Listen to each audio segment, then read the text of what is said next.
அழுகிறியா? எல்லாத்தையும் அனுபவிக்க முடியலன்னு வலிக்குதா உனக்கு?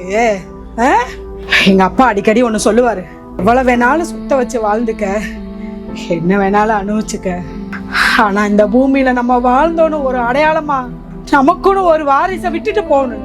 ஆனா நீ பண்ண பாவத்தினாலதான் நமக்குன்னு ஒரு வாரிசே இல்ல.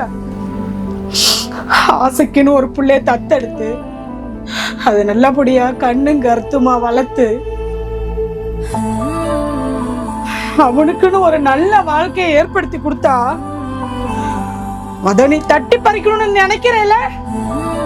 இல்ல மனுஷனாடா, மிருக ஜென்மமே, உன்னை நினைச்சாவே ரத்தம் கொதிக்குதுடா பாவி. ஏனாண்டி நீ கோவப்படுறத பார்த்தா எனக்கு பயமா இருக்கு. நீ இப்படி கோவப்படுறதுன்னு என்னைக்கு பார்க்கலடி. எதா இருந்தாலும் மன்னிச்சிரு. நான் புருஷன்டி, அவசப்பட்டு விடு. நான் ஓடி போறேன், எங்கேயாவது ஓடி போறேன். நீங்க நிம்மதியா சந்தோஷமா இருங்க. என்னை உயிரோட விட்டுருடி. நான் பண்ண தப்புதான், நான் பண்ண பெரிய துரோகம் தான் உனக்கு. ஏன்னா நீ என்னை அவ்வளவு நம்பின.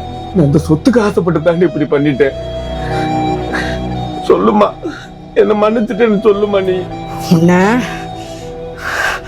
உன்னையெல்லாம் கொல்ல கூடாதுடா. இப்படி கொன்னுட்டா ஒரு நொடியில உசுறு போயிடும். சாவுங்கிறது எப்பவுமே ஒருத்தனுக்கு தண்டனை கிடையாது, அது அவனுக்கான சுதந்திரம். உன்ன மாதிரி அரிப்பெடுத்த நாயெல்லாம் தினம் தினம் சாகிற மாதிரி தண்டனை கொடுக்கறேன்டா.